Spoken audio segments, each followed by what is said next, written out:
Hello, my beautiful, beautiful people out there. How you doing? I'm doing good, thank you. All right. And let's get right into it. What do you say? Last week, no, 3 weeks ago on Curse of Strahd, our party had made their way to Vallaki, a city in the valley of Barovia that is walled and guarded and seemingly a somewhat safe haven from the eyes of Count Strahd, because it seems as though Strahd had not been here for a very long time. You had come here to find refuge for your new companion, Irina, whose father had recently died and had seemingly been pursued by the vampire specifically. You took shelter in the inn, the Blue Water Inn, and offloaded your orphan children to the owners, the Martikovs, who had the two children of their own, who provided you with free food. And you also had a meeting, a discussion with one of the other residents or brief residents of this inn, a half-elf carnival owner named Rictavio, who seemingly was one of the only other outsiders here in town, and asked about your whereabouts and what your plans were, and seemed interested in your party in general, although gave you some um, helpful advice and was a little rude, but generally affable before leaving. You all went to sleep except for Gabe and Sal, who decided late at night to go to the burgomaster's mansion after your interaction with the burgomaster the day before, Gabe, slightly contentious. You recruited two young teenage or early 20-year-old boys that were inside of the inn and took them to the burgomaster's, where you framed them for setting the burgomaster's mansion on fire before leaving in the night. As you got back, you went to sleep, woke up the next morning. Sal, you were taken away by your cousin, Izek Strasny, who seemed excited that you were here and took you to Fiona Voctor's house, a woman of influence in town. And Fiona took you to her library and explained that her distrust and hatred towards the current burgomaster. She gave you some scrolls of magic as a seemingly gift for your presence, and also told you that she had a vision from Madame Ava, a fortune, that she would meet an outsider that would help her. And she took you downstairs to a dungeon, basically, in her basement with a tome sitting on a stand. She asked you if you could decipher what it meant. You instantly recognized the book as being written by the wizard, the person that your own spellbook was written by. This must be an addendum, because you saw inside of this book there were journal entries as if written way after the fact, when the wizard's book was actually first written. They seem to be, from what brief glance you saw, to be first person narration, a first person diary from Strahd about his combat victories in the valley. And you started to read about his construction of the castle before Fiona turned to the page of a high level spell that you recognize as Infernal Calling, a spell specifically targeted to summon the greater evil god, Lorcan Finger of Oblivion. You figured out from Ezek that Ezek had actually kidnapped the wizard himself and had used the wizard in his own ritual. So, believing the wizard to be in trouble, you decided to indeed cast the spell, where you were taken into the book, into this crazy sanctum, almost deep, deep down, flailing, disgusting bodies being tortured, and vicious, uh, growling imps crawling along the walls of these living, hellish spaces. You saw the wizard here in the sanctum being tortured and ripped apart, his bones stretching on a rack, before you were taken out. And as you were taken out, you found yourself to be back inside of the basement, but yet now perhaps inhabiting the body of a devil amongst a circle of cult fanatics wearing clothes in a pentagram.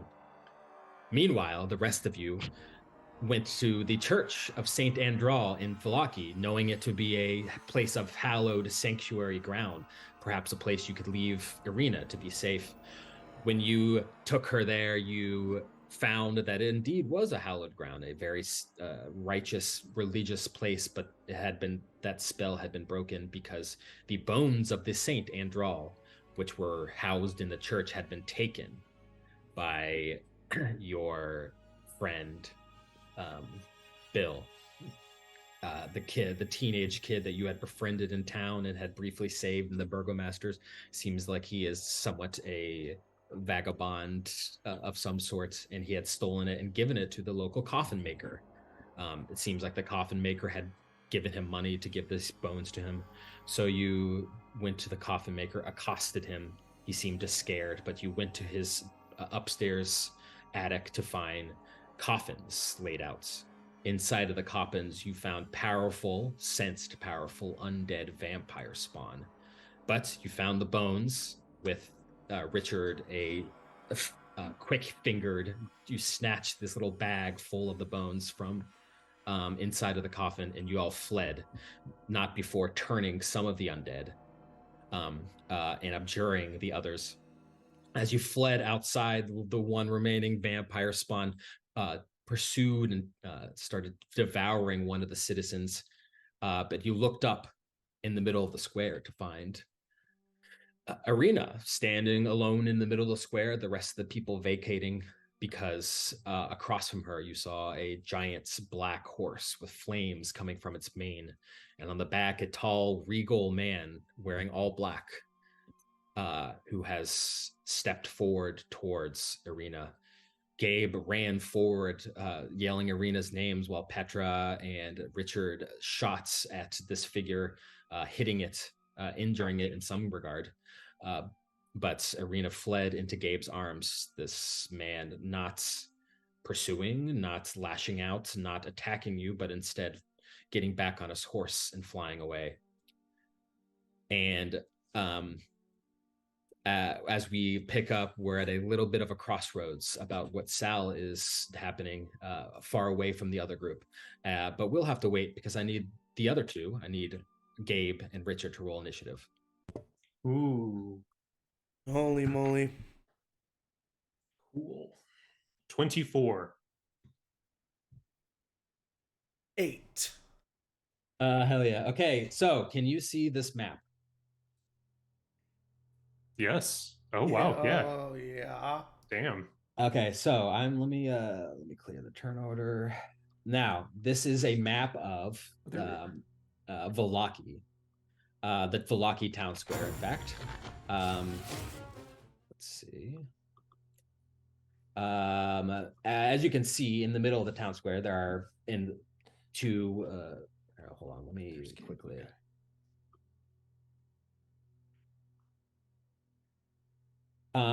So to give you a rundown of what this square is and what you can see, the middle of the square here, there are gallows of hanging stocks, and you see the hanging, swinging bodies that you would recognize Gabe as Nikolai and Karl Wachter, the two kids that you had framed. Sitting across from them, you see the figure now riding high in the air on top of this horse, the horse flying through the sky. All around, you can see there are commoners, people basically fleeing from what's happening in the middle of the square. Up top, you can see there is the Blue Water Inn up here, and the Saint Andros Church is up north. You are all down here where the coffin maker's shop is in the middle. You have just left that area. Let me see. Can you see your characters and can you move them? Yes and yes. Yes and yes. Okay, cool. I am going to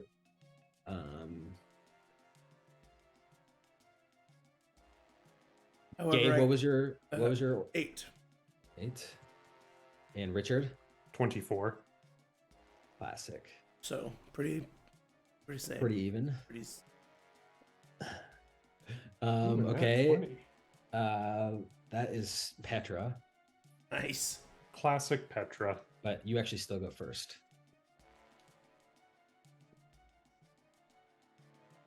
And this vampire spawn got 7. Okay, so now at the top of the initiative, it is Richard. To give you an idea of what's happening around you, you have just stepped out of the coffin shop. The coffin maker shop. You have left behind 5 of the 6 vampires, but you know that 4 of them were turned by Petra's magic, and the other one was abjured by the paladin magic of Gabe. So you think that at least for the moment, those 5 will not attack you. But there is one right here that is still up and about, and in fact is now jumped and is throttling a commoner that is on the ground, tearing at her neck, and she is screaming, bleeding, basically dead on the ground in front of you. Look over to your left, you see Petra, who is manacled to Henrik, who is the coffin maker owner. I forgot about that. I forgot she did that. He's an older man who looks terrified. He was just kind of being dragged along, basically. And then 15, 20 feet in front of you, you see Gabe and Irina standing there, kind of embracing. And back behind them above is the circling man on the horse. Richard, what do you do? Sure, this is totally cool and normal. I'm going to hand the bag of bones that I have to Petra because the vampires don't want to come near her at the moment. Mm-hmm. And I'm gonna just jog on over 5, 10, 15 and attack this vampire right here. All right, roll an attack. I'm assuming the that commoner is dead, and Yes. so cool. Okay. Her neck has been ripped apart. There is no subtlety to this vampire's action. It's not 2 nice pinpricks of fangs. Yeah. It is a spawn. It is ripping its neck apart. Natural 20. Nice. Okay. Ooh. See how this works out? I had a question about this. So, as I have the piercer feat, whenever I whenever I score a crit, I get to roll an additional die on top of that. Oh, cool. So, with our rules, would I just do max damage and then 2 more rolls of the D8? Yes. Max damage, which is a home for those people out there, a homebrewed critical hit. Thank you, JMO.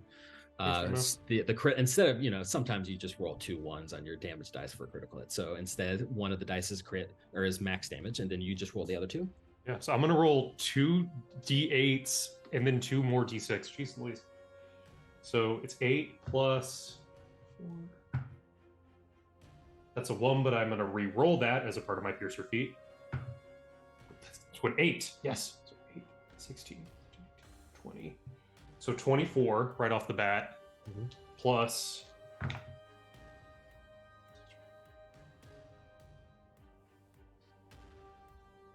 34. No, 33, excuse me. Oh my gosh. What weapon are you using? Rapier? Rapier. Right. It's immediately bloodied. Sort of run up, and I think I'm just going to aim for the heart, but it moves, and then at the last second I kind of get it under its jaw. Oh, okay. And then move it back out. And then I'm going to, because of my rakish authority, I think, that's basically mobility without the extra 10 feet. So I moved 15. I'm going to move back 5, 10. Yeah, I'm just going to stay there, and that's my turn. Okay, you stab this vampire spawn. This particular vampire spawn seems to be a woman in her early 30s, perhaps, but feral, blood standing the front, pale. Looks like she's been in this coffin for a while. It is Petra's turn. Petra, who has the bones and is manacled to Henrik, is going to, come over to Gabe. Petra's going to say to you, Gabe, I'll take Arena, hopefully to safety. You take care of the vampires here. I'll take the bones. And she's going to take Arena, basically, over here. They're basically just finding some safe place together. And it is now Gabe, your turn. Strahd is leaving, correct? Like he's not just. You know what? Make a insights check. Is this an action? No.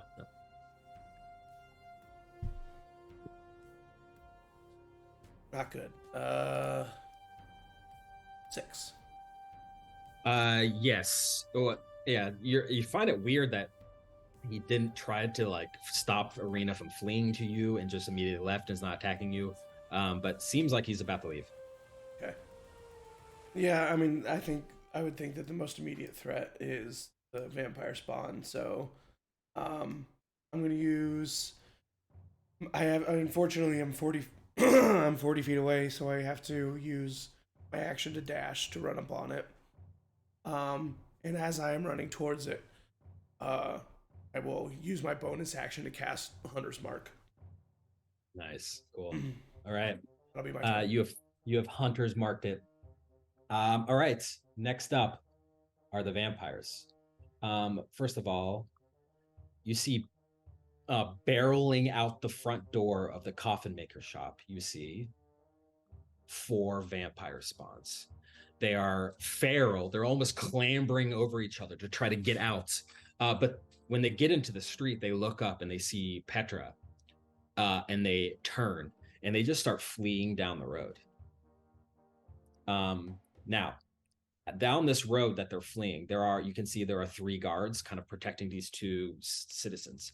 These guards are going to try to attack these vampires as they run past them. And they got big pikes, so there are going to be 3 attacks here. 14. That misses. 6 misses. 11 miss. All 3 guards miss. The vampires disappear out of sight down the road. Even though they're not attacking anyone, these vampires, these are running ferociously, and the people in the street are terrified and screaming. It's chaos, true chaos. People are running and tripping and trying to shelter some kids that are kind of lingering around.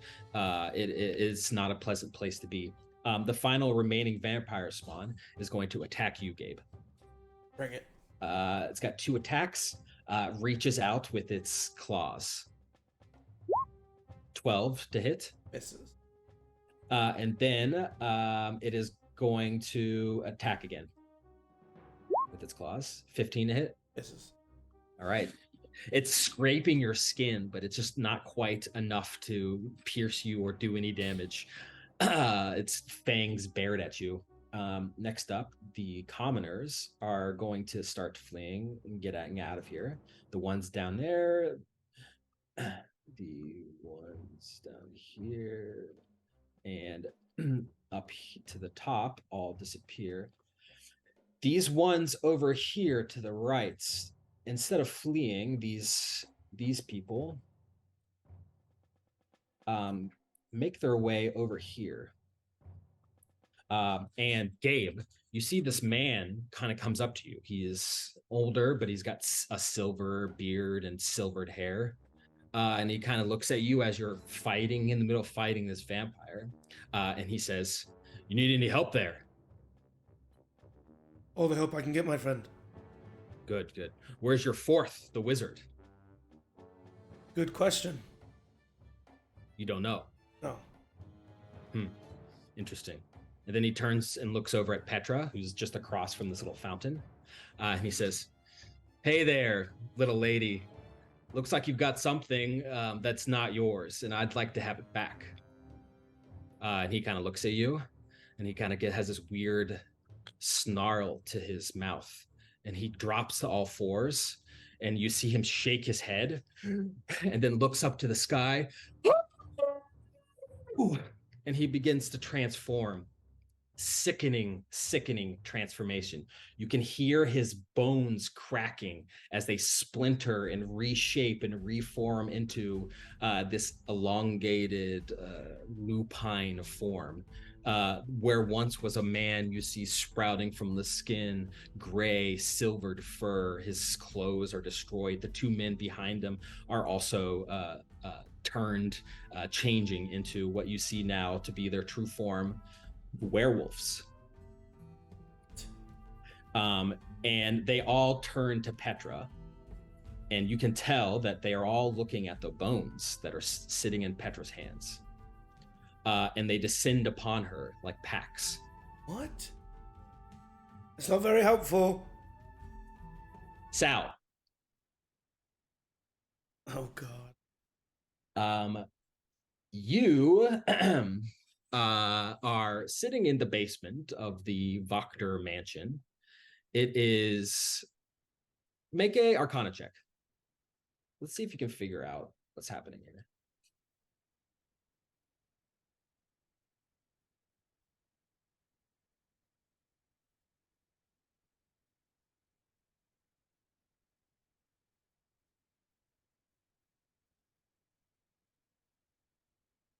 What'd you get? I was muted. I got a 13.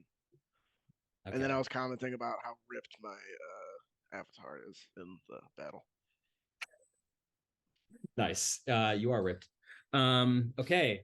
As you're sitting there, you look down, you see your horns against the wall. You see these cloaked figures, Fiona Wachter there. It's a little weird. Just recently, you were just on the opposite side of this profane ritual with a hooded cloak wearing. And as you're thinking about it, you are kind of coming to terms with the magnitude of your actions and those actions of Ezek Strasny. Lorcan, Finger of Oblivion, has somehow taken refuge inside of the wizard's spellbook, and by extension, your spellbook. You don't know how Lorcan got in there, if someone cast it in there or went there willingly, you don't know, but it is built a private sanctum in there. And in fact, you think it's probably been in there for a while, given the amount of souls that it has taken in its pit. And when you saw the wizard, the wizard is being tortured. The Lorcan is trying to extract magic. The wizard is kidnapped inside of its own spellbook, inside of its own mind, arcane mind. Whatever Ezek did has condemned and given the wizard over to Lorcan, Finger of Oblivion. The wizard is in deep trouble. But you also think that there's something wrong. You shouldn't be inhabiting the mind of this devil. I mean, obviously, but it seems like you being in this mind it was nobody's intention. But you can feel that you are inhabiting with something else. A deep, menacing, colossal presence. And you can just kind of hear in the back of your mind labored breathing from this entity.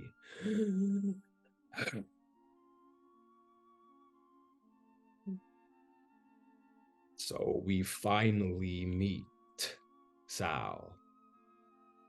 You hear in your mind. Who are you? What have you done to me? Just hear echoing laugh as Fiona steps up at the edge of the pentagon in front of you, and she says, Lorcan, Finger of Oblivion, remember who your liberator is. Remember that I hold your freedom with but a few words from this tome. Now, I have given you the wizard. That is more than enough to satisfy you. And I will release you, but I must first know that you are worthy of being released. And she snaps her fingers, and stepping into the room, you see her daughter, Stella Wachter. Like you saw before, she's 15, blonde, shoulder-length hair, but blank-stared, doe-eyed. And Fiona continues and says, My daughter is soulless. She is nothing to her. She has no dreams. She has no ambitions. She has no personality. Now, Lorcan, I know you to be powerful. Restore her, and maybe I will release you. She pushes Stella into the circle. And Stella kind of stumbles and just is standing right in front of you, Sal, and looks up to you. Eric, or Lorcan, Finger of the Oblivion, what do you do? Oh boy. Does the look on her daughter's face remind me of what was his name? Reek? Was that the little boy's name? Yes, it does. Okay. I mean, do I feel like I have the ability to give this child a soul? Do I do I know how to do that?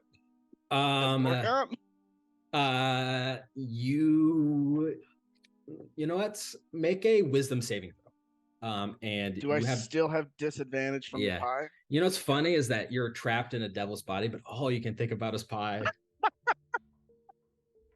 Yes, you have disadvantage on this. Okay, thank you. Well, first one's a natural 20. All right. That was a wisdom saving throw? Yeah. 15. That's good. You'd think that you do, but you wouldn't be restoring her soul. You would be taking another soul and putting it in her. I'll just respond. I'll try to make myself sound like a devil, but I probably sound like a devil because I am a devil. I'm like a devil doing a devil impression. I can bring her back, but it won't be your daughter. Make a performance check. You're like affecting a voice. 9. She crosses her arms and looks at you and she says, just do it. All right. I'll grab the kid's head and just force a soul in there. You grab the kid's head, and as you think about forcing a soul into her head, your vision is thrust back into the sanctum of the book, this disgusting, fetid pit of writhing bodies, people reaching their hands out desperate. And you realize you can pull one of these hands to bring them up. And they're all pulling and grabbing and stepping on each other to just get a tiny taste, to maybe be selected by your benevolence, Lorcan. And as you reach down, you hear the voice in the back of your head just kind of silently laughing. I know. This has some nostalgia for you. The first one you gave me, Sal. And you come back to the room, and Stella kind of steps back out of the circle and gets down on the ground. All of the cultists kind of... And Stella looks up, wide-eyed, looking around. Some personality now. She licks her lips slowly, like tasting her lips almost. She looks around. She says, "Who are you? Who are you? Where's my sister? Where's my sister? I'm coming, Granny!" And she runs out of the room. And Fiona does not do anything to stop her, just lets her run, but does turn to Ezek, who is standing quietly behind her, and she says, "Ezek, don't let her get far." And Ezek nods and walks out of the room. I told you so. Cut back to the battle. So casual. Now back to the top of the initiative. It is Richard's turn. Richard, you see these werewolves transform right in front of Gabe. Mm-hmm. You look over down the street, you saw the other vampire spawn have fled, but the one that you attacked is still alive. What do you do? God. Thinking just in terms of like what we're gonna... Okay, yep.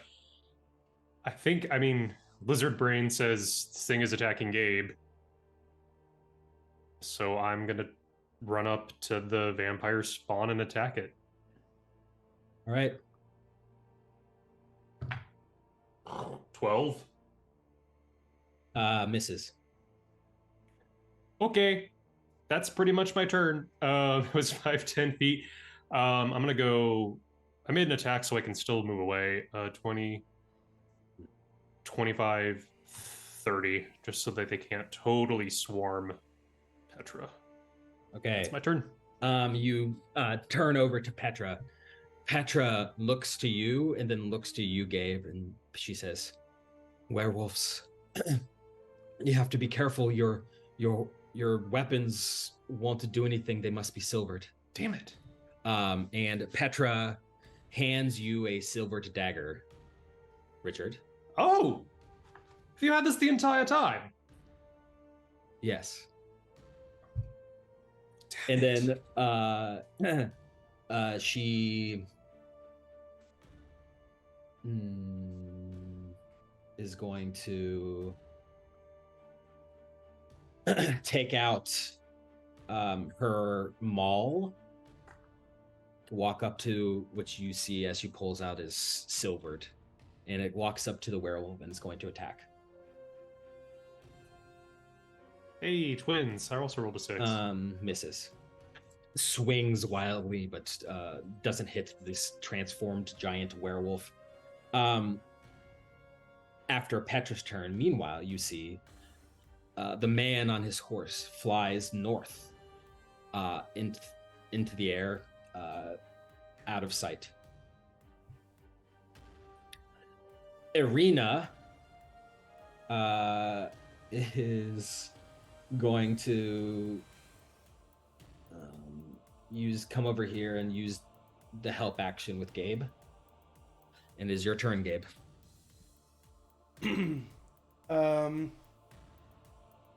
So Petra attacked the wolf, and the wolves look aggressive towards Petra. Yes, they look like they're trying to take the bones from her hands. Shan't have it. I'll look to Petra and I'll say,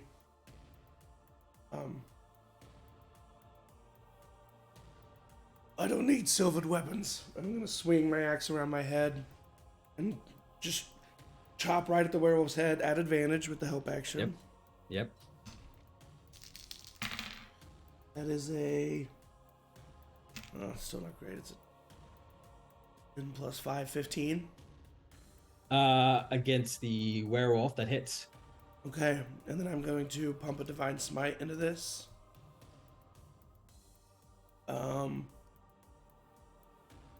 Question. Mm-hmm. Hunter's Mark.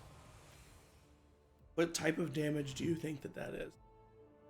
I think it's just the damage that you normally do. So, like, it would be additional, like, slashing damage. Yeah, I think so. Okay, do I even need to roll the slashing damage, or should I just roll Radiant? You don't need to roll it. Okay, I'll just roll Radiant. Just 2d8. Hey, come on, what's happening here?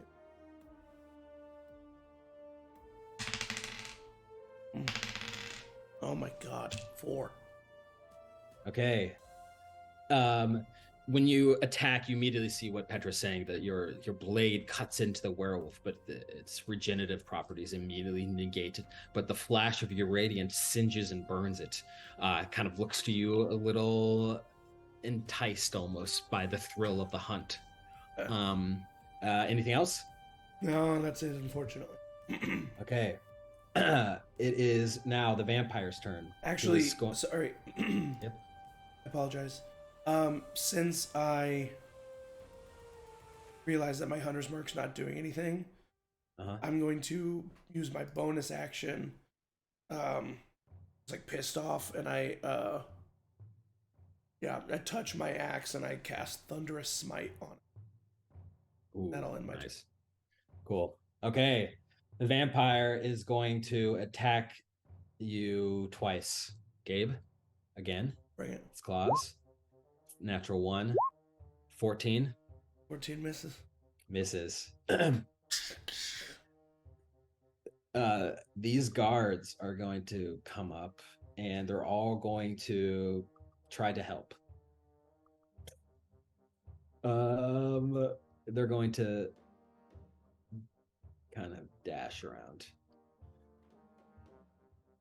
They're very brave. And now the werewolf's turn. The one that you were attacking, Gabe, is larger than the other two, and its hair is silvered instead of the normal brown. Seems to be what you would term to be the alpha. And this alpha turns to Petra and is going to attack Petra twice. I'm going to use my protection fighting style. Kind of like use my buckler to get in the way and impose disadvantage on the attack. Okay, just the first attack, right? Yeah, just the first one. Okay, first attack is a 16, which misses. Second attack, this is going to be a claws as well. 23. Minus 7 points to Petra. At least have one. The other two werewolves jump around these guards. These guards, they get attacks of opportunity, but I'm not even going to roll them because they don't have silvered weapons. But they jab their spikes into these werewolf who just shrugs it off as if nothing happened. And they surround Petra. And these two are not going to attack Petra. They are going to attempt to disarm Petra. More like disarm the bag that Petra is now holding that Richard had given her. So this is going to be contested athletics. Can one of you roll athletics for Petra? It's +3. Got it. Oh. Yes, that was a 19, 22. Okay, first one misses or doesn't succeed with a 13, so do it again. The second one, 15. That's a 7. The other one looks to Petra and rips the bag out of Petra's arms and just holding it in its hands. That's the end of the werewolf's turns. The commoners run. Richard, can you make a perception check? What do I perception? 19. You hear coming down the path, the road to your south, some vampires that were seemingly turned before seem like they have gained their senses. At least one of them is running back this way. You also see in the sky, flying out north, you see the man on the horse has descended and is landing back in the city somewhere on the opposite side of the city. And with that, back to the Wachter house with Sal. Sal, you are standing or sitting in here with this woman now, or Stella, seemingly given a soul to. You as you sit there, let's see, not that. There's a little bit of commotion in the room. These cultists are surprised and like chatting, and they're all jittery. I can't believe it worked. It worked. Oh my gosh, thank the morning Lord. Thank the morning Lord. You hear a voice in the back of your head, Sal. And it says, "If you won't leave me so easily, then maybe you can help me." What do you want? You see, I am trapped, imprisoned. I just need you to free me. Simple. But what do I get out of it? I control your spell book, Sal. The wizard is mine. Who are you without your spells? Nobody. I mean, who are you without your body, big guy? You're not at much of a bargaining standpoint. You're trapped just as I am. I need you. You need me. Right. Now, listen to me, Sal. Not far from here, I lay in a prison of amber. If you find me, release me. restore my true form, you will have uncalculable power. What the wizard gives you pales in comparison to my power and might. You will learn the ability to stop time. You will learn the ability to bring the heavens, the meteors, upon any city you want. Devastation. You have the power to be invincible. You have the power to do anything with my help, Sal. I mean, I gotta admit that sounds pretty nice, but I don't know if it's worth releasing a devil into society. I don't know. Sal, I am not just a devil. You vastly underestimate me. Well, what are you? As you say that, there is no response. But you do see Fiona has now taken the tome from her and is flipping the pages, and she steps up to the edge of the circle, and she looks to the other cultists and she says, "It's been done. Lorcan, you have done what I have asked. Everyone, we have proven that it is possible. With your help, Lorcan, we will bring this place back to where it should be." And as she says that, a person walks into the room, a little bit frantic, a middle-aged woman that you don't recognize. But she goes up to Fiona and she's, Fiona, I'm so sorry. I'm so sorry, your boys. Ooh. They're hung, the both of them. Apparently they tried to burn down the burgomaster's mansion. And Fiona looks at this woman, no emotion, like taking it in steely-eyed. Takes a couple deep breaths, and she says, "The reign of the burgomaster must end. He's a tyrant. During the festival is when we will do it." She turns to Lorcan. "I will release you soon." Soon? Well, we had a deal. And she opens the book and she begins inciting the incantation. Can I move? Can I Yeah, sure. I want to try to go stop her from doing that. As you're in the midst of this pentagram that's made with salt all around you, and as you get up to the edge of it, you feel intense, incredible pain. Just getting closer, as if you're standing next to a burning hot oven. And as you try to go past the threshold of the barrier, there's moments where you feel as if your whole body is being turned inside out. And it's like physically impossible for you to stand the pain, and you have to take a step back. As that happens, I'll just try to let out like a devil scream to maybe intimidate her, and then go back into the circle. Okay, make an intimidation check.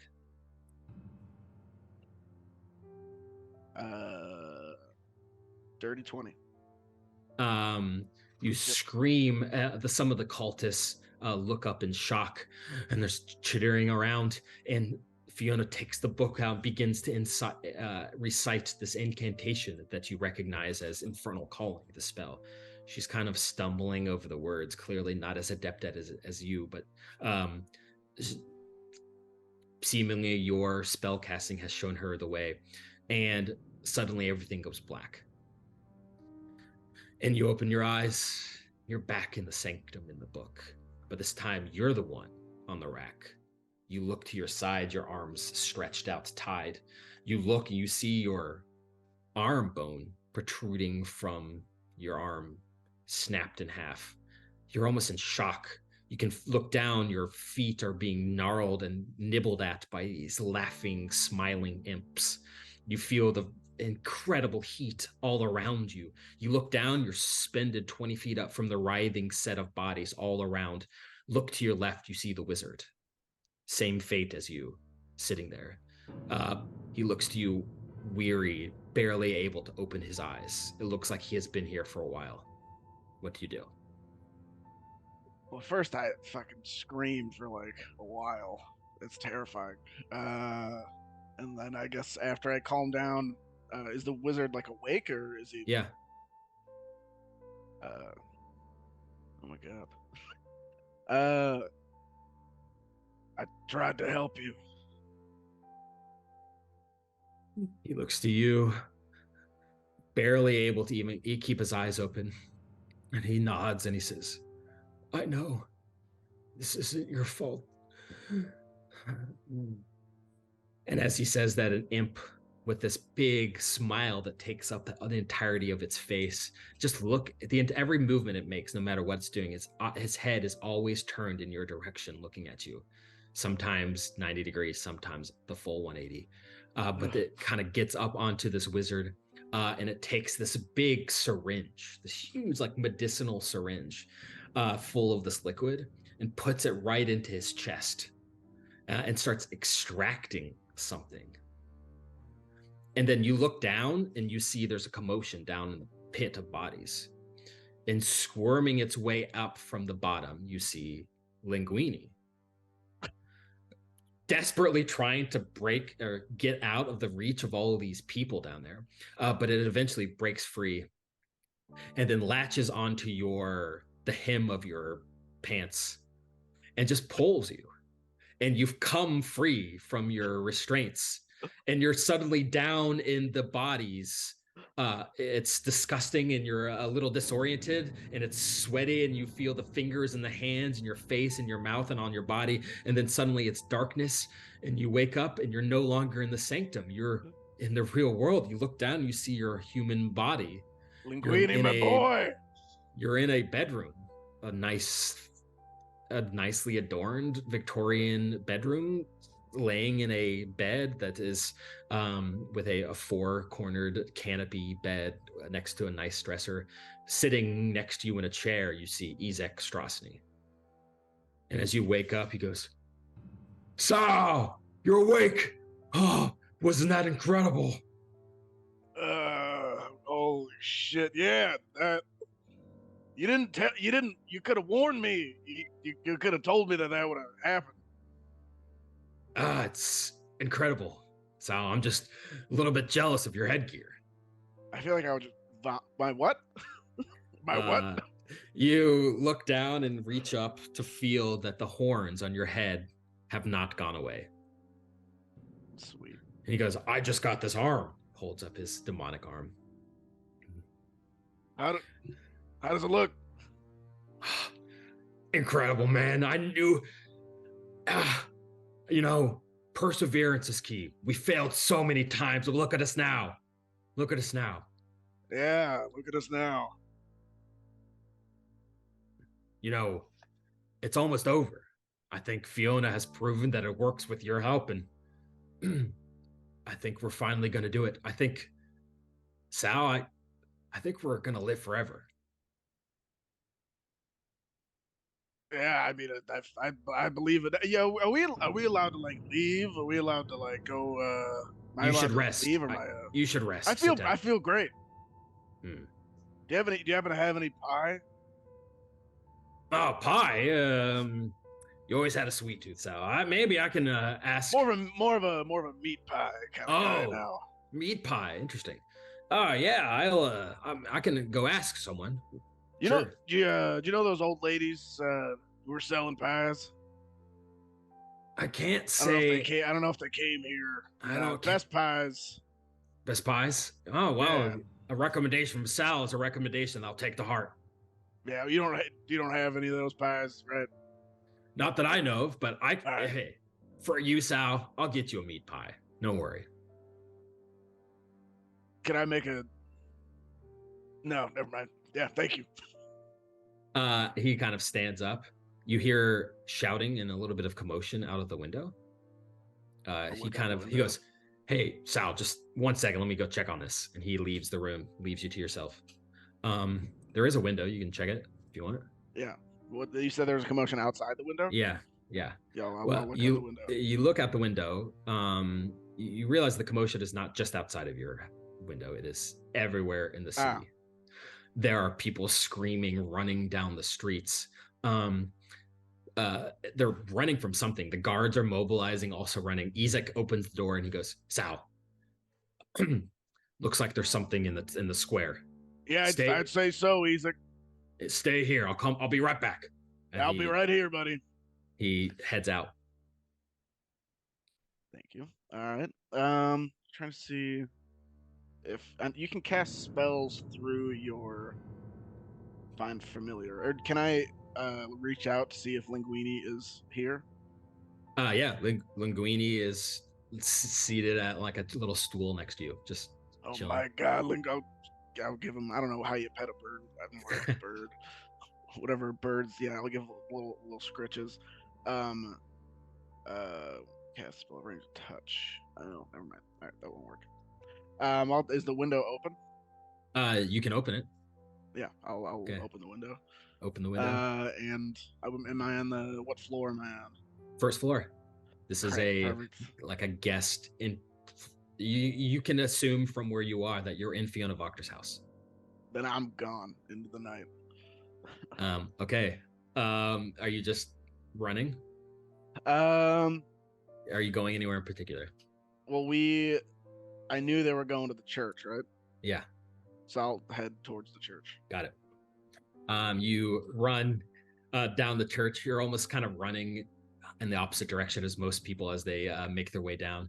And with that, we go back to the town square. It is now Richard's turn. Yeah, that's totally cool and fine. Which werewolf which werewolf has the bag? This one. Let me put a little red dot on it. Perfect. Okay. What is my silver dagger anything like is it just like have the properties of like a regular dagger? It is a regular D4 dagger, but it is silvered, which means that it can attack and do damage to this werewolf. Guess I will attack with this dagger then. All right. 18. That hits. 4. Woohoo! Okay, so that's 8. Okay. Werewolf snarls at you and is like clutching the bag. You stab it, and the unlike what you saw Gabe's weapon do, the actual weapon, as it goes in, it starts to burn the flesh off of this werewolf. It screeches in pain and looks at you with disgust. I forgot, because of my special, I can still do sneak attack on that. Yes, you can. So that's going to be an extra. He's within 5 feet of Petra anyway. Oh, yeah. I'm going to re-roll one of them with my piercer. Jesus Christ. 7. That's an additional 11. Oof. You're like, as you're attacking this werewolf, you're kind of like attacking over the manacled arm of Henrik and Petra. We're just kind of crossed. Okay. Werewolf is injured, but not bloodied. Okay. I guess that's all. I guess that's all I can do. Okay, Petra. Actually, you know what? I'm a liar. Here's what I'm going to do. I'm going to go 5, 10, 15, 20, 25, so that if Petra chooses to attack it, she can get advantage. Cool. Well, Petra's going to do that. So, advantage, so 2d20. This is a +5. Oh my gosh. Petra! Oh, that hits. 12 hits. Oh. Okay, so this is 2d6 +3. Ooh, max damage, 15. Jesus. Petra smashes down on this werewolf, and kind of looks around at you, Gabe, and you, Richard, and says, "They hunt in packs. Try not to get cornered by them." Thank you. Arena is going to give you the help action again, Gabe. She looks to you, Gabe, and you can see she's clearly affected by what has happened. She's almost like a little still out of it, like a little bit dazed. You think that the charm of this man is still, she's shaking it off, but she's still a little out of it. But she is willing to stay here and not run to help you and give you the help action. I look back at her, and I look around at us surrounded, and I look at her and I say, knowing what I have to do, I look at her and I say, afraid. And then I look at Petra and I say, it's not us who are cornered. And then I'm just gonna scream, get back! And as I do that, my shadow wings are going to spread out from behind me, and I'm going to activate my necrotic shroud, Cool. meaning everybody, including Petra, Heinrich, and Arena, need to make a charisma saving throw. I don't know if you'll allow this, GM, but I'm kind of hoping maybe him saying that to Irina might give her like advantage. Oh yeah, for sure. I love okay, that. cool. Good. Charisma saving throw? Charisma saving throw, yeah. Okay, our boy Henrik fails. Yeah, it's a DC 12. Okay, this is the werewolf that does the alpha fails. The one without the bones, the other one, fails. Yeah. The one with the bones Yes. fails. I can't believe it. And then what? Petra also? Yeah, and the vampire spawn. Okay, Petra has a +0. Fails. Oh shit, sorry, Petra. And the vampire spawn has +1. Oh my god. Everyone failed. Heinrich has to roll too. Heinrich fails. Within 10 feet of me. Yeah, he and then failed. Irina at advantage. Did she succeed? Oh, yes. Irina at advantage. Yes. Come on, Irina. 15. Yes, she Yeah, succeeds. she succeeds. Okay, good dope. Okay, So what does yeah. that mean? So, they are frightened of me until the end of my next turn. And once per turn, I can use one attack to deal an extra 4 points of necrotic damage. Oh, nice. But that was my action, so that's the end of my turn.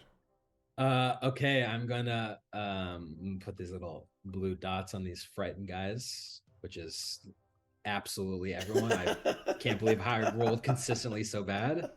I'm not gonna lie, Gabe feels pretty cool in this moment.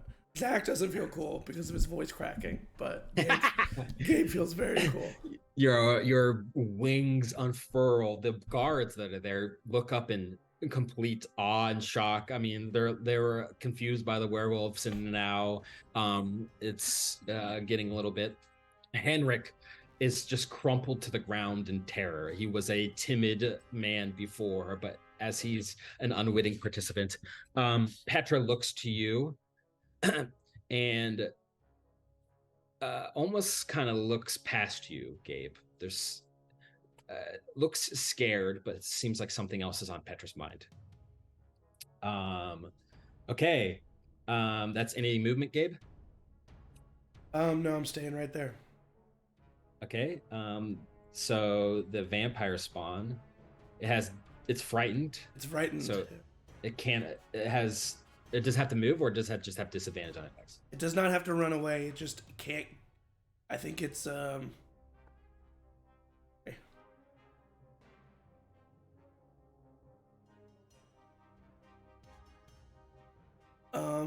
it has disadvantage on ability checks and attack rolls while I am within line of sight, and it cannot willingly move closer to me. Okay, so this vampire spawn is just going to attack you. Yeah. More out of fear, but it has disadvantage. So twice with its claws. 7. And another 7. That's 2 actually natural ones. Yeah, I was about to say it's actually 2 natural ones. That's crazy. Damn. Wow, I'm rolling terribly. Gabe is untouchable right now. Nice. Amazing. And you see sprinting up this way another spawn. Oh shit. And this one attacks Arena. Let me make sure I'm reading my thing correctly, because I don't know if the enemy has to be within 5 feet or just my ally.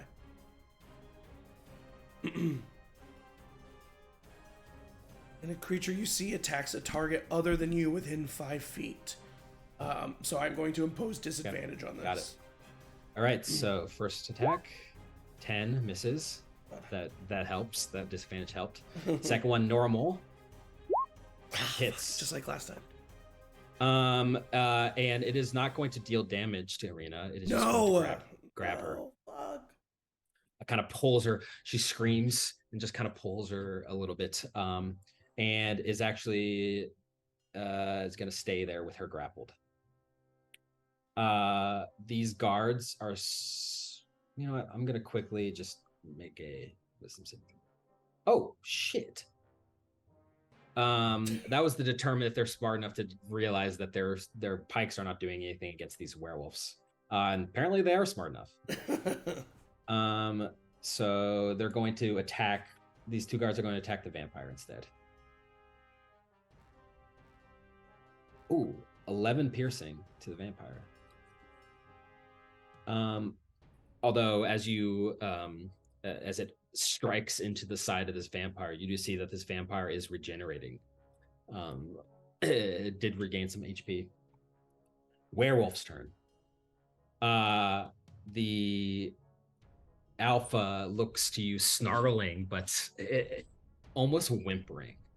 It's this big, massive creature that has been cowed by your presence, Gabe, and wants to attack you, but is almost too scared, and instead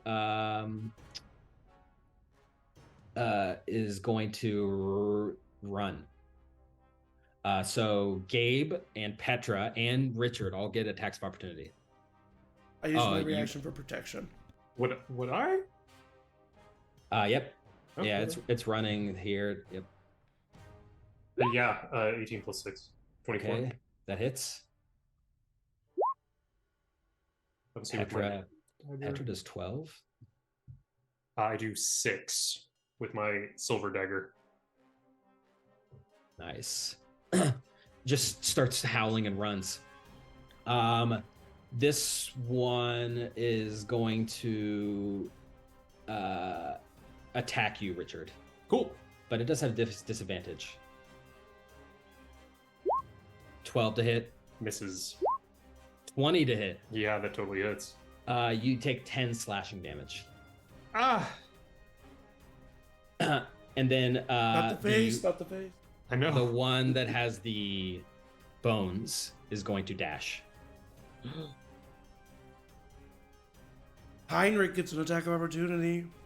Heinrich is not going to attack. It's also like pissing himself frightened at the moment. Runs up. It is now way up here. You can see. The commoners leave. Sal, as you are running down the street, you've never been to the church, and in fact, you were only given directions. So can you just make a survival check for me real quick? Yeah, I'm pretty good at that. Nice and easy. 7. That's not great. Not terrible. You, as you're running down the street, you see it's not the right music. You see It's like GoldenEye. Coming in your direction, you see a man that you recognize to be Rictavio, the half-elf. He looks to you and he says, "Do not go toward the city center." And What's going on, Rick? He looks at you and just shakes his head. "Do not go." And he sprints past you in the direction of the city center. But he's telling me I'm gonna follow him. And if he's telling me not to go into the city center, Classic reverse psychology. He sees that you're following, he turns and he looks to you and he says, "I am serious. Your life is in danger. Seek a shelter immediately." whatever is going on, I'm sure I can help. And I'm also pretty positive my friends are in the middle of it. He kind of looks to you. Can you make a perception check? Absolutely. 9. I'm gonna stop rolling that dice.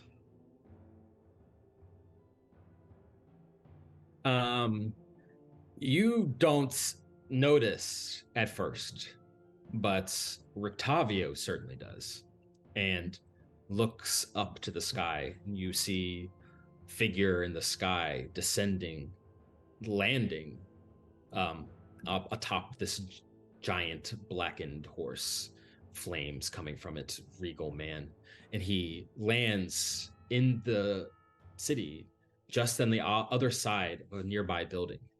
Like Does maybe, Linguini notice it? yeah. Now, I mean, yeah. Okay, cool. I'll just send Linguini over in that direction. All right. Rictavio looks a little scared just for a split second, but then kind of gathers himself and begins running back towards the city square. Yeah, I'll keep on running that direction, Okay, and I'll send Linguini over where that guy landed. Okay. Can you make a perception check for Linguini? Yes. Probably pretty good. It relies on sight. So they have advantage, or I'm guessing it relies on sight. Yes. That's. Oh my god! I rolled a 5 and an 8. So that'd be 10, or no, 12. Okay. As you're Linguini, you don't really know what Linguini is seeing because you're focused on running, but Right. You do see up ahead, barreling towards you down the streets that are now barren with people all scattered and gone, but you do see a massive werewolf on all fours, bounding towards you as fast as it can take you. Rictavio stops, takes a deep breath, pulls out a crossbow, pulls in his pack, takes out a bolt, and starts to fire it at the werewolf. What do you do? I mean, does the werewolf look like it's gonna like attack us? You don't know. It's 30 feet away, running at you. Although you're standing in the middle of the street, so it could just be running it past you. I mean, I'm a devil, so who am I to attack a werewolf that's just out for a nightly stroll? You know. Yeah, that makes sense. I'll wait to see. I'll hold chill touch. No, I'll just wait to see what happens and kind of stand ready to see what Rictavio does. Okay. Old Rictavio takes out, you notice a silvered crossbow bolt and fires. Misses and fires once more. Hits. Does 10 damage. He looks to you and he says, "This is worse than I thought. You must seek shelter immediately." What's going on, Rictavio? "I don't know." He turns back and looks at the werewolf. Back to the top of initiative. Sal, can you roll initiative for me? Yeah. Ooh, 25. Oh, 25. 19 plus 6. That's better than Richard. Not that it's a competition. It is. I know what score it is. Let's see. One that I always lose. And then Rictavio is going to join initiative as well. Oh yeah. 19 for old Rick. Good old Rick. Okay. Now back up to the top of the initiative.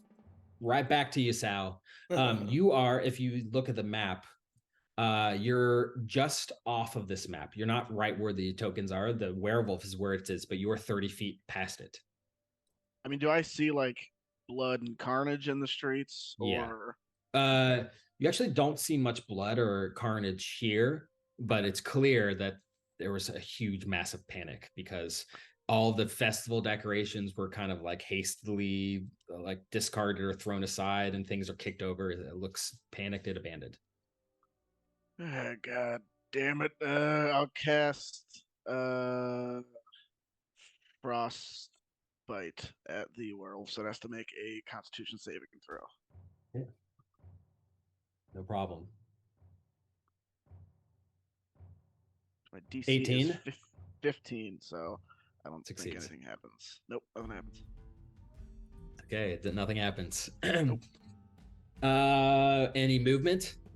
Am I next to the? Am I like right next to the werewolf? No, the werewolf is 30 feet in front of you. 30 feet in front of me.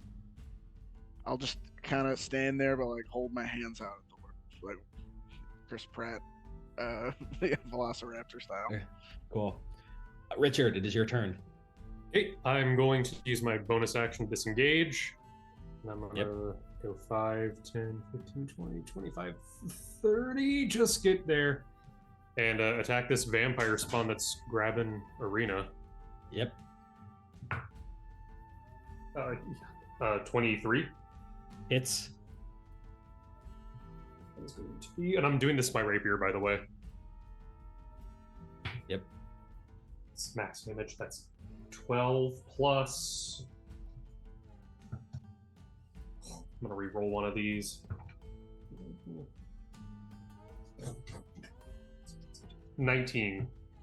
Damn. All right, so the vampire spawn is immediately attacked. It is still grabbing Arena, but it's screeching at you. Anything else? That's it. Petra is going to attack this werewolf, I think. Misses. Sorry, Petra. Rictavio is going to roll another.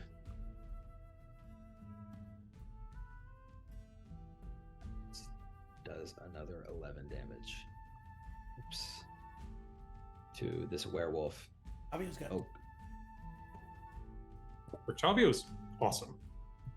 I love him. Arena's turn. Arena is going to use her turn to try to break free of. Come on, Arena. I don't want to have to waste my turn doing that. Come on, Arena. She's got a 16. That's good. Against athletics of the vampire spawn.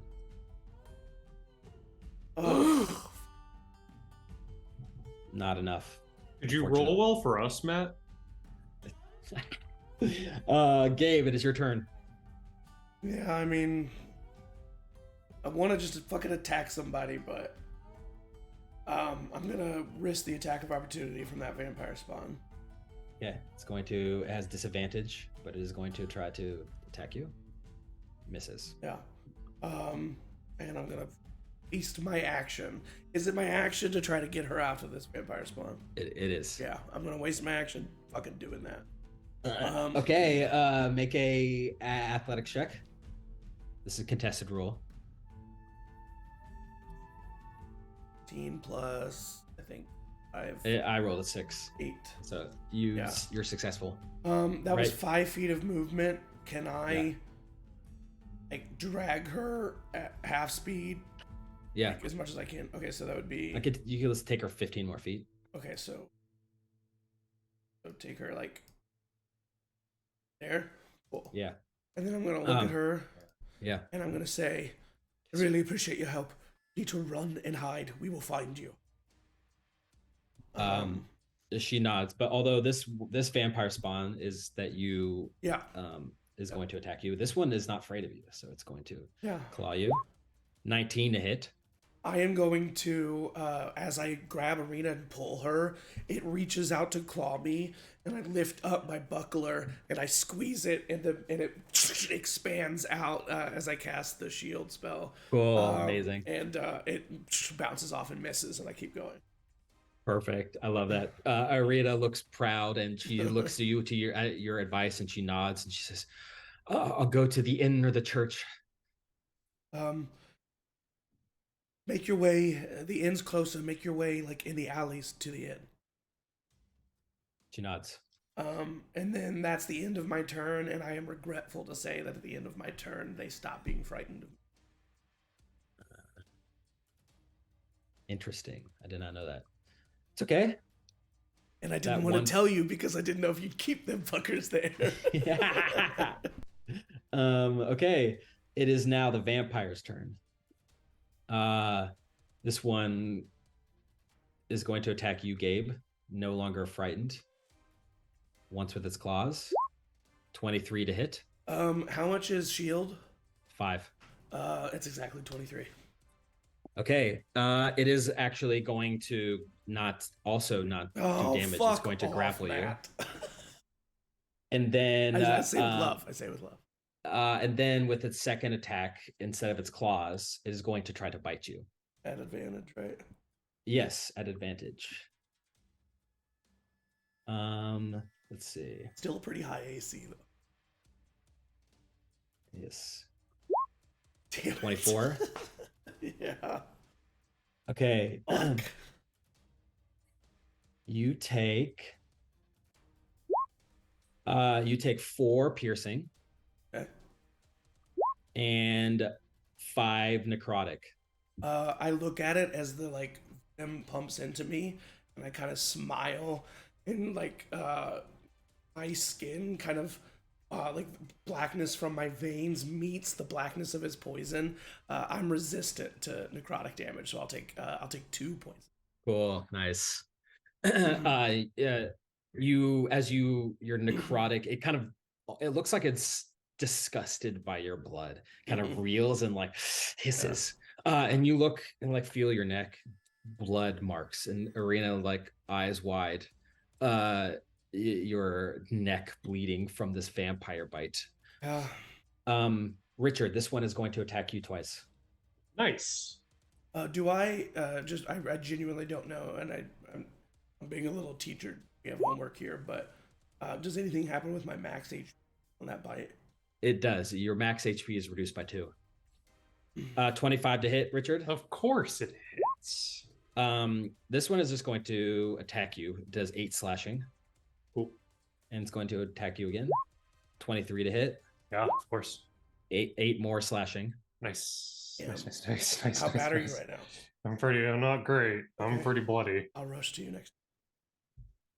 I can probably take another round maybe. I gotta lay on hands.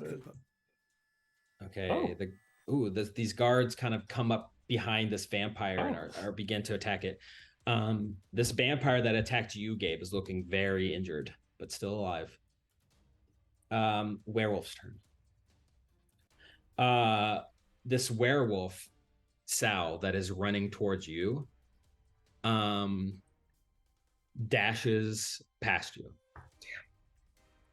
Damn. You get an attack of opportunity. See that it's carrying a bag? I don't care that it's carrying a bag. I don't know anything about a bag. Yeah. Attack of opportunity. I am a warcaster, so I'll cast. Rikavi gets one too, but he misses. It has to target one character. Is that what it is? Yeah. But I can cast any spell. And if it's a ranged spell, is it at disadvantage? Is that how warcaster works? I don't know. Melee or? I think it's just melee spells. Is that right? I think it's any spell. I think it's any spell. I'm thinking of Baldur's Gate 3. Well, this isn't. You can use your reaction to cast a spell at the creature rather than making out. The spell must have a casting time of 1 action and must target only that creature. Okay. So if it's a ranged attack, it would be at it would be a disadvantage. Yeah. Then I will do.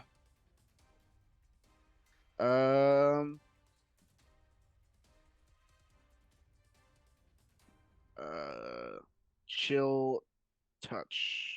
Cool. No, all right. Not the one that does it. I have one that makes it not move as far. I thought. Is that chill touch? I think that's the frost one. I don't have it. Ray of Frost. Chill touch. That'd be a 23 to hit. Chill touch does do something though. It's I think it can't gain HP. 19 to hit. That hits. Yeah, it can't regain HP. Yeah, it can't get HP. That's dope for a cantrip. Yeah, and it does D8. So 3 points of necrotic damage, and it can't gain hit points. Cool. All right. 3 points. Can't regain hit points. That killed it. It's dead. It is not dead, but regaining hit points. I don't know about that. I don't know about that. You guys see the alpha no longer frightened kind of snarls, looks around, and dashes in between this house back here and out of sight. The last werewolf that is around you is going to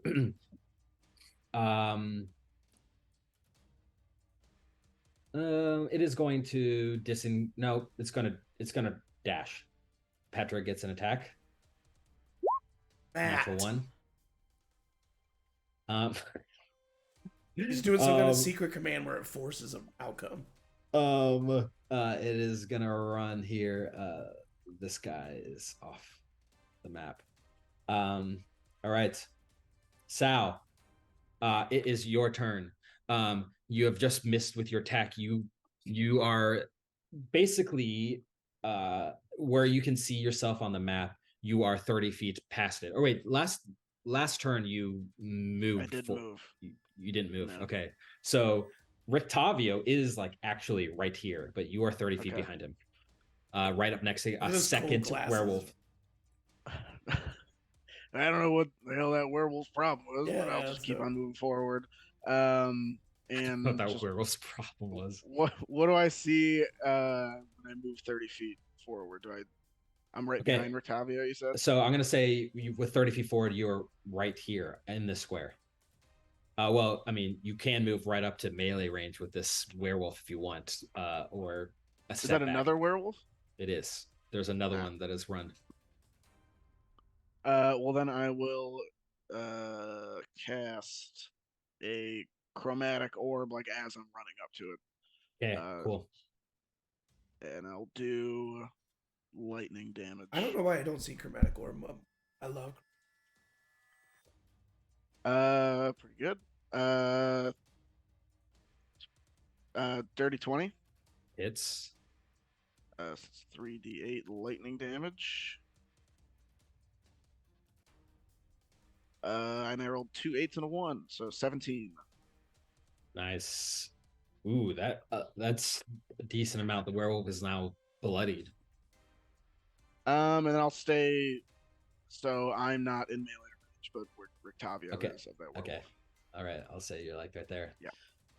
Richard, it is your turn. There is a vampire attacking you that has just slashed you twice in the chest. Yeah, I think I'm kind of woozily swaying back and forth.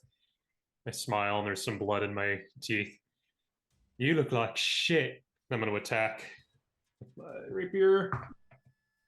That is a 23. It's going to re-roll that. Not much better.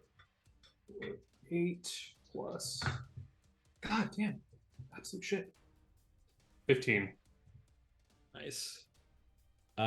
This vampire is a man, his maybe early 60s. You think that maybe in life he would have been a little bit slow on his feet, but with his vampire spawn form, he's lithe and agile. But your attack does a decent amount of damage to him. Spit the blood at him. That's my turn. Okay. Petra.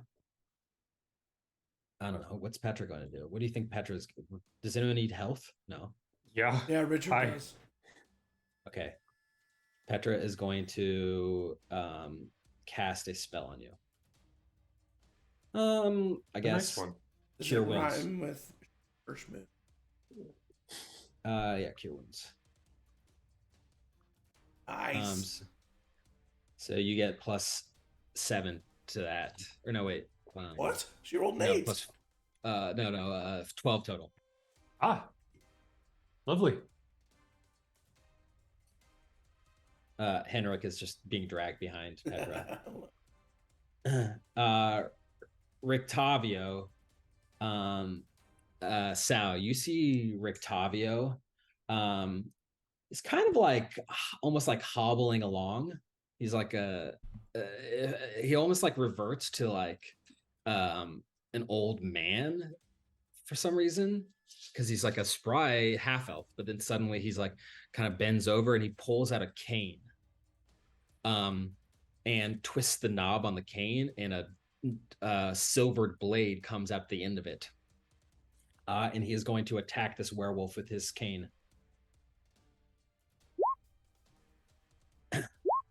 Does 6 points of piercing to it. And he looks at you wide-eyed, Sal, and he says, "You mustn't get cornered by them. They're werewolves. Your normal weapons will not work." I use magic. Good. Arena Classic is going. Rictavia. Arena this guy, man. is He's the best. going to disengage and run. There. Whoa, whoa! You're just leaving me with this werewolf? No. Arena is disengaging. Arena. Rictavia's staying there. Gabe, it is your turn. I am going to risk the attack of opportunity from that vampire spawn. Okay. 12 to hit. And I'm gonna wait to heal Richard, especially because he just got a little bit of health. And I'm just gonna I like to think that he, just with his movement, he takes a couple big steps, and swings, and is just going right at this vampire spawn at advantage. That is a 19 to hit. That hits. And so I still have Thunderous Smite up. Yeah. So this is going to be 8.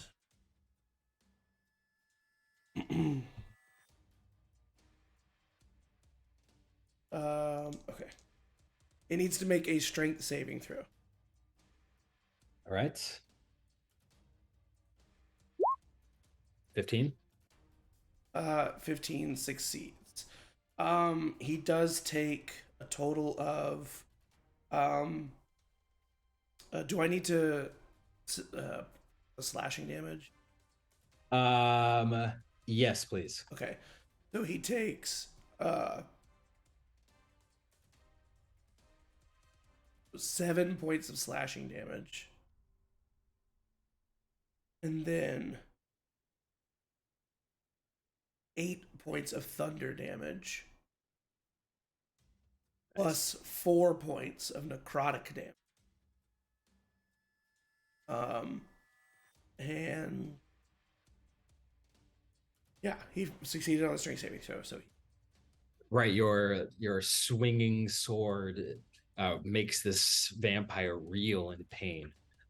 Thunder, the sound of your weapon hitting it reverberates around the square thunderously. I mean, Richard, you're deaf for a second as it rings out. It is this epic swipe from as I'm spinning and getting to him, my wings wrap around me, and it's just the swirl of darkness, and then my wings unfurl, and I'm just standing there, and I swing. And that's the end of my turn. This vampire is looking very injured, but is going to attack you, Gabe. Yeah. This vampire over here actually is going to attack the guard. Just rips this first guard to shreds immediately. And then with his second attack is going to attack the other one. Kill them.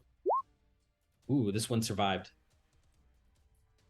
But barely. Almost mortal wound as this vampire with these elongated claws from its unnatural hands rip into the flesh of this guard, who looks terrified and overwhelmed and not ready for this. This other vampire spawn is going to attack you, Richard. It was already attacking you. I'm gonna impose disadvantage on them. Okay. Yep. 11 misses, and then Correct. The next one is normal. 16. Yeah. That hits. Yeah. That's happened every time the first attack misses. 9 slashing. Okay. Okay, that's their turn. These two guards are going to attack. You said it was looking hurt. Come on, guys, finish it off. Avenge your fallen brother. Does 11 damage. Not enough, though. Werewolf's turn. This werewolf is going to attack Rictavio twice. No! Not Michael's favorite character, Rictavio. Not best character, Rictavio. That does 10 damage to Rictavio, who looks to you, Sal, and says, "It's all right. I've been scratched worse." Sounds like I wasn't worried. I'm already like moving forward, running. He looks competent. Rictavio looks slightly competent. I pretty much did most of the damage to that werewolf, so like he's got it. He can take it from here. Well, speak of the devil. Sal, it's your turn. I'm gonna move up 30 feet. 30. Oh right, my god! You see your friends and your new friends in the middle of the square. I knew it.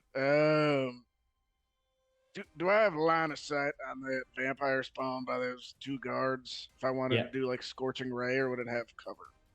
Yes, it's like underneath this like almost awning, this kind of makeshift building that's in here that's probably used for like festival things. But yeah, it has no cover. I will cast scorching ray.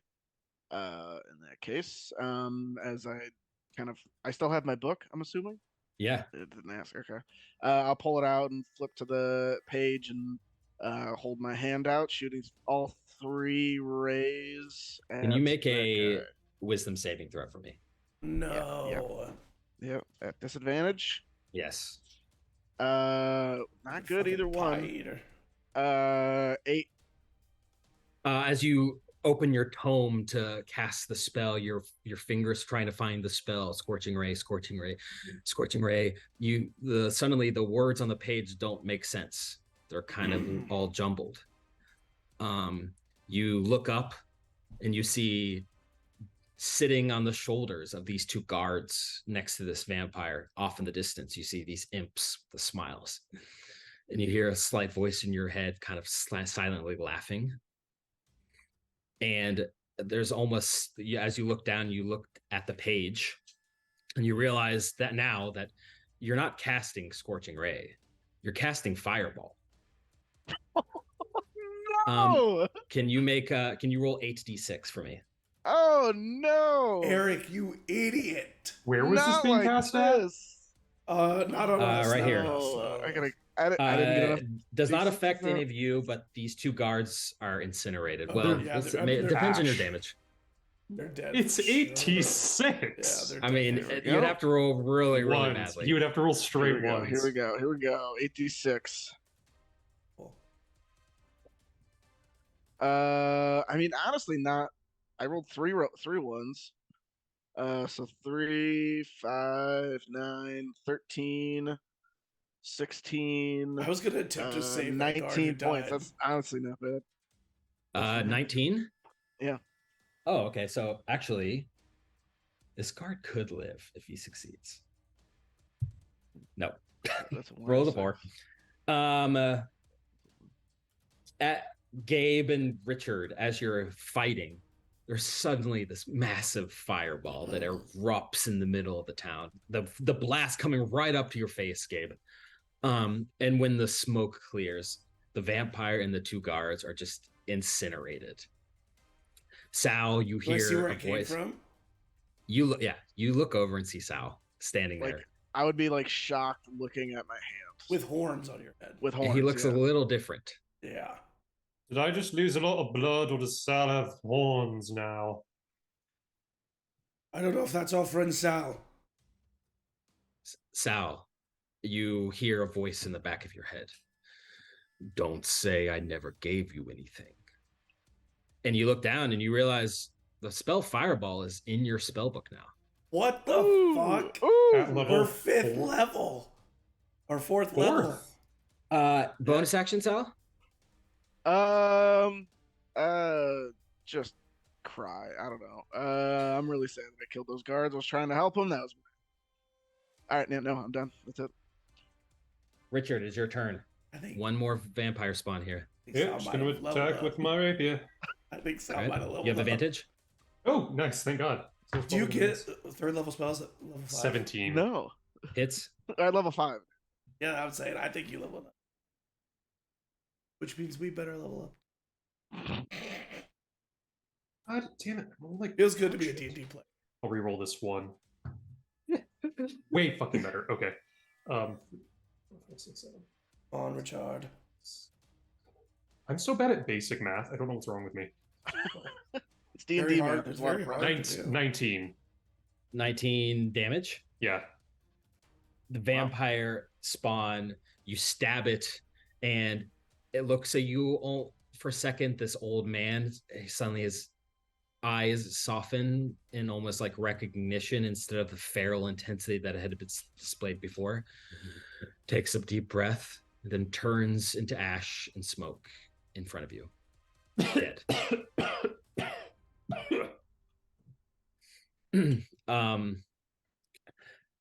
With that, we are briefly out of combat. You look over at Rictavio standing over the dead body of a man who was once a werewolf.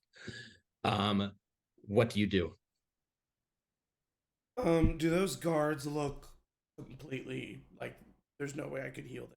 Like They're that's death dead. saving You throws. would have to revive them. Yeah, I would go run over to those where I did the fireball to check on those guards. I would walk up to Richard first of all, and I would grab my holy symbol, and I'd grab your shoulder, and I'd say, "Are you all right?" And I'm gonna pump 10 points of lay on hand. Ooh, warm. Do I have full HP, Matt? Did I take Yeah. any damage in this whole idea? No, you're great. You're feeling good. Awesome. This isn't a pie stand, is it? No. I do look just a little bit. I look back in the direction that one vampire spawn came from. Are there any others coming back? You think that they were turned and they were going to spend their 1 minute dashing away. So they're out of sight. There's nobody in the street. Everyone has vacated the street.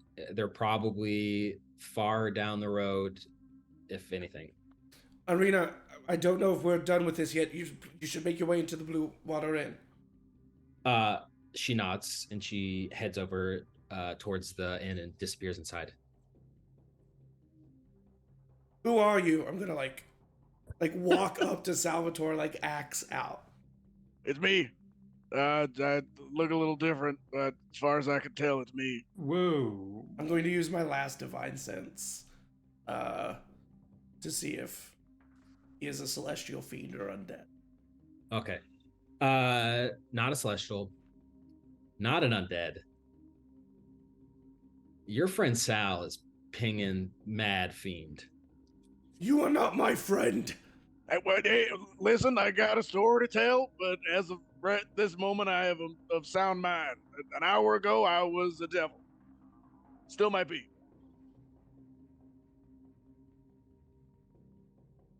He sounds like Sal. He killed these men. I'd never cast that spell before in my entire existence. It's not what I was trying to do. Something's wrong with my spell book. Do I believe him? Do you believe him? Make an insight check.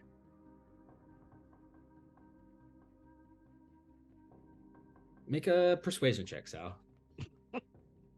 17, friends. 3. I'm just really not believable, but his story is a little weird and doesn't make sense, but you believe that at least this is Sal, but it's transformed in some way, obviously. Keep your distance. Yeah, but don't get too close to me. I think Gabe is just kind of on like damage control. Is there anybody around that like the commoner that the vampire spawn was on top of? Like, is there anybody around that looks like they need help? Could you make a perception check? Fuck. 3. You see up here are 3 people in the stocks. People, they're alive and they have donkey head masks on, so they can't see, but they're just kind of arms and unable to see or impact anything, but alive. I would just walk up. Oh, sorry, go ahead. Also, here in the middle, in the gallows, the swinging dead bodies of those kids. Other than that, you don't see anyone else that you would know. I would walk up to the people in the stocks and say, "The Baron can take it up with me." personally. You need to get to safety. And if I can just let him out, I will. If not, I'll take an axe to whatever I need to. I mean, they're all locked, but they're made of wood, and if you want to, it would probably take a couple minutes, but you could free them. I start going to work, if anything, to just focus on. Okay. Richard, what are you doing? I can help you with the locks. That werewolf stole the bones. Stole the bones. No more bones.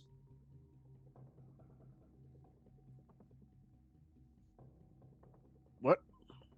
We had bones that were really important for the church, and I thought it was a good idea to hand them to Petra. And they hit Petra, and they got the bones, and the werewolf ran, and... Oh. That werewolf ran right by me. Amazing. It was the first thing I had no idea what was going on. No? Why would you? Yeah, of course. Rictavio walks over, but he's far away. He's on the opposite side, but he speaks loud enough that you all can hear, and he says, Is he still being an old man? No. There was just one moment where when he pulled out his cane that felt weird to you, but he does kind of step over with a little bit of like flamboyance that he has, and he says, voice raised, "You should not have come to this place. It's dangerous. Please, I cannot be around you anymore. Do not come find me." And he heads off down the road. But we can help each other, Rictavio. Obviously, we're capable. Make an insight check. 16. When you saw him in battle, he's clearly a capable fighter. In fact, he was perfectly prepared for exactly the situation. But he looks he looks scared, not for himself, but for you all. But for some reason that doesn't mean that he's helping you. He's fleeing for some reason. There's a disconnect between his intentions and his actions. He's walking away or running away? He's walking. Why'd you really come here, Rictavio? He doesn't say anything. He actually... Did you say kill? What? What did you Why'd say? you really come here? Oh, I thought you said kill me. He actually goes into a light jog. Why did you kill me, Rictavio? I think Rictavio knows more than he's letting on. He's not our problem right now. And Right, I think well, any information is good information. Well, then go find him. The All church right, is calm no down, longer... okay? The You're church a is no devil that longer... killed men. The church is no longer the place we can put Arena. So what we do? She's safe in there for now. Right now, in this immediate instance, I think there might be vampires minutes away.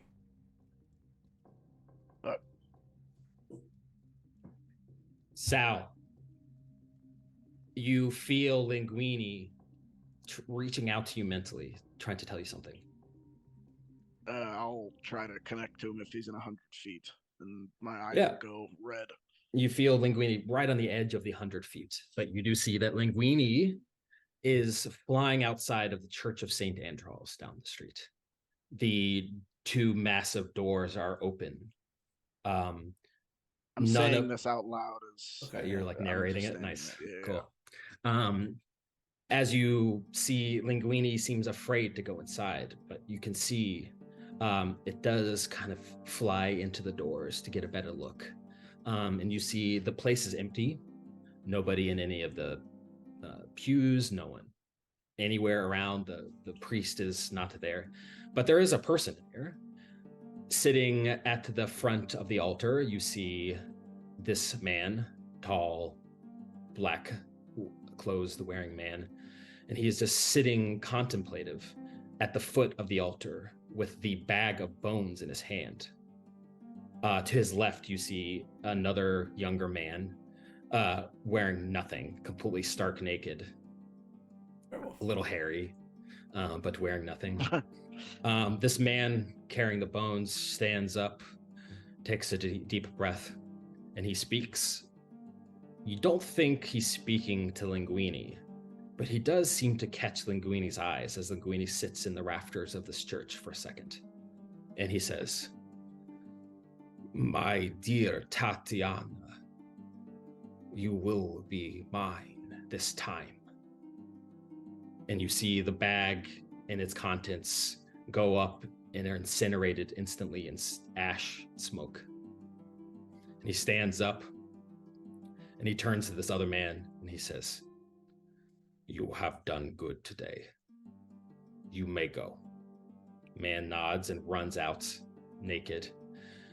This man left in here by himself takes a deep breath, slowly strides out to the street, now vacated, looks up as his horse descends from the sky, gets on its back, and flies away. And that is where we're going to end tonight's session. God. Good session. Thank you for playing. Wow, that was awesome, Matt. Thank you. For all of you guys out there who want to see more D&D action, stay tuned for CharmedPersons. We got everything. D&D, we got Monster Hearts, we got everything. Sir, that's it, yeah. Sunday, yeah, I don't know. I'm the bad at plugging. Keep watching. Let's just get out of here. I'm rambling. Okay. And like always, everyone say, toodaloo. Toodaloo. Toodaloo.